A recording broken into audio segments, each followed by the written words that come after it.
વહાલા હરિભક્તો, આજના સ્વામીશ્રીના દર્શન. અમારી આ જીગર સ્ટુડિયો ચેનલને લાઈક, શેર અને સબસ્ક્રાઈબ કરવાનું ભૂલતા નહીં. જય સ્વામિનારાયણ.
તમે ગમે તેને માનતા, એ તમે સ્વતંત્ર છો. હૃદય શુદ્ધ કરો. હવે રામાયણ જુઓ, શું રામચંદ્રજી ભગવાન આ ગાદીએ બેસાડવાના છે, બધી રીતે લાયક છે. 100% વોટિંગ કોઈ પણ પ્રશ્ન જ નહીં. પણ મંથરાના વચનથી કૈકેયીને કહેવું પડ્યું, એવી ચાવી ચડાવીને એને બધા દશરથને 2 વચન માગવાના કહેલા. એ પ્રસંગ હું કહેતો નથી અત્યારે. એ વચન તે વખતે માગ્યા. કૈકેયીએ દશરથને કહ્યું, તમે મને 2 વચન આપવાનું કહેલું હતું, તો એક વચન એ આપવાનું કે રામચંદ્રજી જંગલમાં જાય અને ગાદી ઉપર મારો દીકરો ભરત આવે.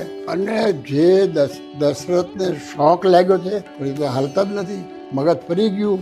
રામચંદ્રજી સ્થિર છે. હિમાલય હાલે તો રામચંદ્રજી હાલે. કઈ વાત કે બાદેશનો પ્રશ્ન જ ક્યાં છે? જ્યાં મારા પતિ હોય ત્યાં જ હું હોઉં, પણ તમારે જંગલનો દુઃખ સહન નહીં થાય. અને ચિંતા થાય કે રામચંદ્રજીનો મારી પર એટલો પ્રેમ છે કે હું ગમે તેટલું દુઃખ સહન કરી શકીશ. તો લક્ષ્મણજી તૈયાર થઈ ગયા કે ભાઈ અને ભાભી જંગલમાં જાય. ત્યાં જંગલમાં બધી જાત જાતના બધી મુશ્કેલીઓ હોય. એના પત્ની ઉર્મિલાએ એક પ્રશ્ન પૂછ્યો નથી કે તમારે શું દાટ્યું છે, મારે શું કરવાનું. એક પ્રશ્ન. ઉર્મિલાની ભક્તિ જોઈને રામચંદ્રજીએ ઉર્મિલાને સ્વપ્નમાં દર્શન આપ્યા કે તમારી ભક્તિને ધન્ય છે, તો મારે તમને કંઈક આપવું છે, કંઈક માગો. ઉર્મિલા કે મારે કાંઈ જોઈતું નથી, કે તમારે જો આપવું જ હોય તો એવું આપો કે હું લક્ષ્મણજીને કદી યાદ જ ના આવું. હું યાદ આવું તો તમારી સેવામાં ફેર પડે.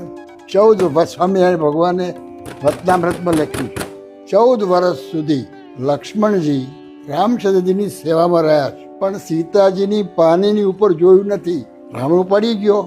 હવે સીતાએ વિચાર કર્યો કે રામચંદ્ર એમને શોધવા આવવાના છે, એટલે પોતાના ઘરેણાં કાઢી અને સાડીમાં ફાડી પોટલી કરી નીચે નાખી. અને રામચંદ્ર લક્ષ્મણજી શોધવા નીકળ્યા. પોટલી હાથમાં આવી તો રામચંદ્રજીએ લક્ષ્મણને પોટલી બતાવી, નાકને વારી બતાવી, કાનનું બતાવ્યું, કરાનું બતાવ્યું, હાથનું બતાવ્યું, મને ખબર નથી, પગનું ઝાંઝર બતાવ્યું. આ સીતાજીનું છે. શું તમે વાત કરો છો? શું ભક્તિ છે! આખું તમે રામાયણ વાંચો બાપા, આખું તો થોડું સાંભળો. તમારે જે માનવું હોય માનો. અહીં સંયમ છે જ નહીં.